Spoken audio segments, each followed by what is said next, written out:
Ռազմավարությունը ինչ է, այսինքն դու ունես նպատակ, Էպիկը բացում ես, task-ը տակը դրգնում ես, story point-ները նշում ես,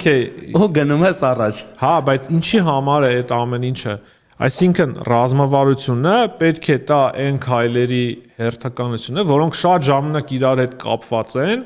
որոնք դու պետք է անես, որպեսզի հասնես նպատակին։ Հիմա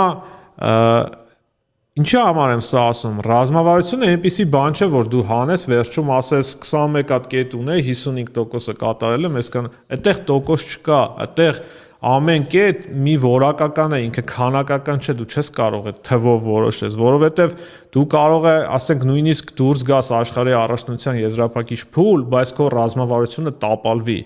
որովհետև որպեսզի ստանաս իրական փոփոխություն, պետք է այդ կապերը աշխատեն մեկը մյուսից, այսպես ելնելով, հասնես քո երկրում ֆուտբոլի մի ուրիշ որակի։ Համաձայն եմ։